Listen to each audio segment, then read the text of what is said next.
e vamos, de forma breve, examinar o caso ocorrido ontem, do conhecimento praticamente de todos no Brasil e talvez de muitos no exterior, sobre a morte de Clériston Pereira da Cunha, um preso que estava recolhido ao presídio, à penitenciária da Papuda, em Brasília, e que acabou tendo a morte previsível, por sua condição de saúde, ocorrida no dia de ontem, em decorrência de um infarto agudo do miocárdio, com parada cardiorrespiratória.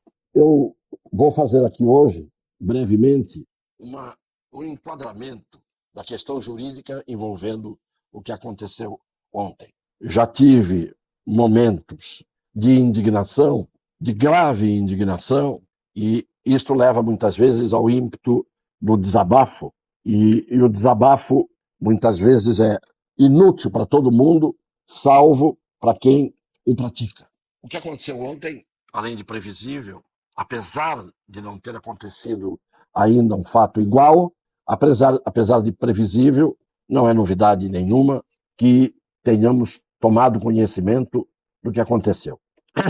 A médica que atendia o Clériston Pereira da Cunha, doutora Tânia Maria Liette de Oliveira, já tinha diagnosticado há tempos uma inflamação dos vasos sanguíneos do Clériston Pereira da Cunha, vasculite, miosite secundária ao Covid. Ele tinha ficado já 33 dias internado e ele, já por 8 vezes, a defesa tinha pedido ao ministro Alexandre de Moraes, naquele inquérito absurdo e ilegal, já tinha pedido que ele colocasse em liberdade este acusado de coisa nenhuma, porque era um réu preso sem nenhuma acusação específica, era um réu preso sem ter o seu processo definido, o devido processo legal definido, era um réu cuja defesa tinha cerceado o seu trabalho e era um réu que não tinha, evidentemente, com tudo isso, sido condenado por coisa nenhuma. Estava apenas preso desde janeiro com um problema grave de saúde. Essa inflamação dos vasos sanguíneos é muito grave, porque dela decorre não apenas o que aconteceu, um infarto agudo do miocárdio, como tromboses, como outras doenças fatais que podem advir desta moléstia que ele tinha há algum tempo. Ele tinha comorbidade. Comorbidade é doença presente anterior à sua prisão e, portanto, ele tinha que ter tratamento. No dia 1º de setembro, a Procuradoria-Geral da República, que é o órgão de acusação oficial, tirando o ministro Alexandre de Moraes, que é o órgão de acusação específico e geral, e não deveria ser nenhuma coisa nem outra, a Procuradoria-Geral da República tinha já dado o seu parecer no sentido de que fosse liberado o senhor Clériston Pereira da Cunha. Não apenas ele, mas outros, em razão de sua situação. Não apenas da situação de doente grave, mas de sua situação, como a de muitos outros, das centenas de presos que estão ali sem saber por que estão ali. Pois bem, o senhor Alexandre de Moraes não tomou conhecimento dos pedidos feitos, como não vem tomando conhecimento dos pedidos feitos pelos advogados, desde os pedidos no sentido de que possam ver provas, documentos dos autos, num cerceamento de defesa absolutamente inconstitucional. E uma das habilidades do ministro Alexandre de Moraes é praticar atos inconstitucionais. Então, ele não tomou conhecimento das petições. Não tomou conhecimento no sentido de não respondeu às petições. Nem ele, nem o bando dos seus assessores, porque cada ministro do Supremo tem um bando, uma quantidade grande, como esses bandos de aves de imigração, que fazem, na verdade, põem a mão na massa dos processos. E aí não se sabe nem se eles têm conhecimento jurídico, porque os ministros não fazem o que deveriam fazer como regra. Muito bem, não houve resposta. Só que ontem, com a morte do Clériston, o ministro Alexandre de Moraes pediu o prontuário dele, prontuário médico, para levarem a ele, e pediu para apurarem a morte dele, quando, na verdade, ele tinha que ter apurado não a morte, tinha que ter evitado a morte. Mas pior do que isso, tinha que não ter causado a morte do senhor Clériston Pereira da Cunha.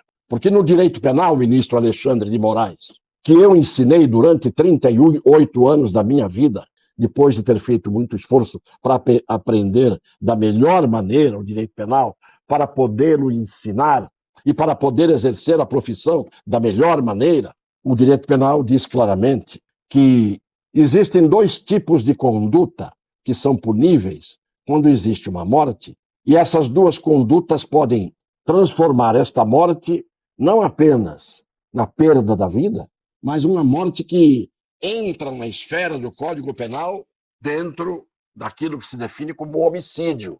Diz o artigo 121 do Código Penal, matar alguém, pena, um homicídio simples, reclusão de 6 a 20 anos. O que é matar alguém? Como se mata alguém? Pode-se matar alguém intencionalmente. Alguém que pega uma arma, atira numa outra pessoa com a intenção de matá-la. Isto é um homicídio intencional, doloso. Pode-se, no entanto, matar alguém não apenas usando o dolo direto, que é esse exemplo que eu dei agora, mas com o dolo eventual. O que é o dolo eventual? Diz o artigo 18 do Código Penal o seguinte: disse o crime doloso quando alguém quer ou quis, a palavra é essa, quis o resultado morte, ou assumiu o risco de produzi-la, ou de produzir o resultado, de produzir a morte. Dois tipos de dolo direto, eu quero. O dolo eventual é eu assumo o risco de produzir o resultado, embora não tivesse originalmente a intenção de causar esse resultado. Mas não basta isso. Além do crime poder ser doloso, no caso do crime de homicídio do qual estamos falando, há o crime de homicídio chamado culposo. E o crime culposo envolve dois tipos de culpa: a culpa inconsciente e a culpa consciente. O crime culposo, em que não há intenção, doloso, dolo direto e dolo eventual, há intenção, no outro caso, o agente assume o risco de produzir o resultado. No crime culposo, o agente tem imprudência, negligência ou imperícia. Na culpa, há dois tipos de culpa. A culpa, chamada inconsciente, a pessoa não prevê o resultado, mas diz a doutrina que a pessoa deveria prever nas circunstâncias, porque o resultado era previsível. Já na culpa consciente, a palavra está dizendo, culpa consciente, o agente prevê o resultado, mas acha que não vai acontecer e acaba acontecendo. Há um certo parentesco muito próximo entre a culpa consciente e o dolo eventual. Na culpa consciente, o agente prevê o resultado, mas acha que não vai acontecer. No dolo eventual, ele prevê o resultado e diz: se acontecer, aconteceu.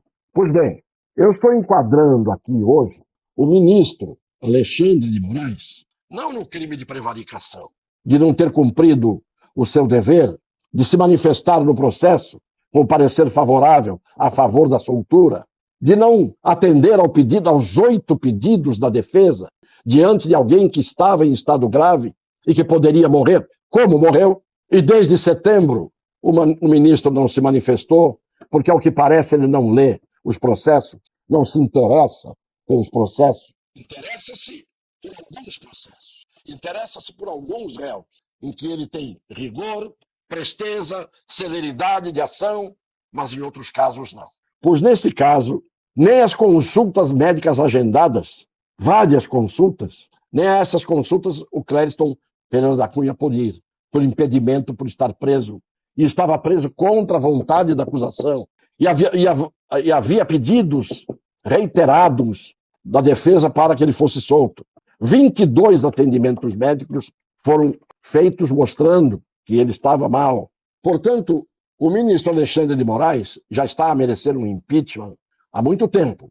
Mas agora passou do limite, porque agora caracteriza-se em tese, e com a palavra, a Procuradoria-Geral da República, para verificar como uma vítima, antes de morrer, já era vítima de uma doença grave, que precisaria ser tratada, hospitalizada, e que deveria estar em liberdade, porque a própria Procuradoria-Geral da República, desde 1º de setembro, há quase 3 meses, já tinha pedido a libertação do Clérison, e ele veio a morrer ontem, sem que o ministro Alexandre de Moraes tomasse nenhuma providência no processo em relação aos pedidos que foram feitos em favor desta pessoa, que se fosse o filho dele e lhe caísse os óculos do rosto, seria um fato que atentaria contra a democracia.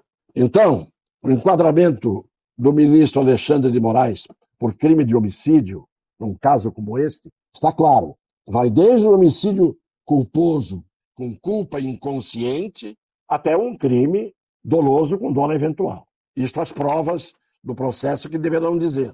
De qualquer maneira, o enquadramento que eu estou fazendo aqui não é político, não é ideológico, como nunca a minha posição aqui é, nem política, nem ideológica, mas é jurídica, é à luz do direito. Algo com o qual o ministro Alexandre de Moraes parece não ter muita simpatia, pelo qual não tem muita simpatia. E quero dizer que os outros ministros do Supremo, que estão omissos, calados, porque o Supremo não abriu a boca e disse que não vai se pronunciar, os outros ministros todos que estão permitindo isso, todos eles mereceriam um impeachment, porque isto não é nível de pessoas que deveriam estar na Suprema Corte de um país. Pois bem, apesar de isto que aconteceu ontem, hoje, pela manhã, o presidente da República, sem dizer uma palavra sobre a morte deste preso, estava lá a condecorar 400 pessoas com a medalha da Ordem do Rio Branco, que se dá àqueles que prestam meritórios serviços. Eu peço ao Bill que mostre as imagens antes de nós encerrarmos esta live. Aniele Franco, ministra da Igualdade Racial.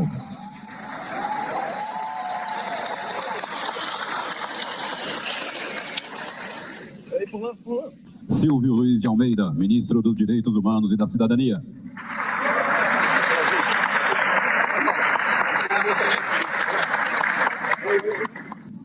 Alexandre de Moraes, ministro do Supremo Tribunal Federal.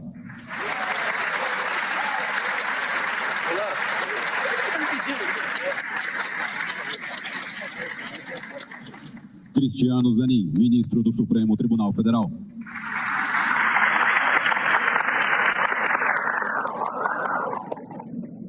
Maria Tereza Rocha de Assis Moura, presidente do Superior Tribunal de Justiça. Esta associação de pessoas perversas, desalmadas, indiferentes, cruéis, más, bárbaras, desumanas, está acontecendo num crescente neste país. E nós assistimos a tudo isso de forma passiva.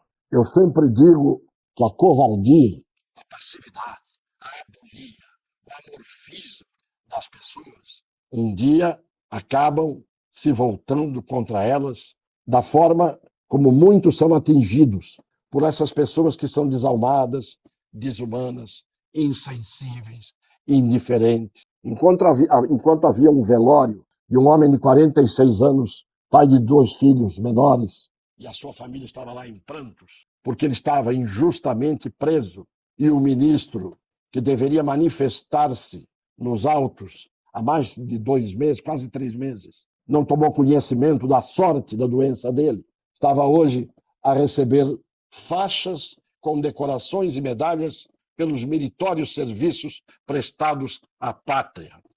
A esta patriazinha, como dizia Vinícius, chamada Brasil, da qual, em muitos momentos, eu me envergonho. Um beijo no coração das pessoas sensíveis, piedosas, justas e dotadas de boa fé.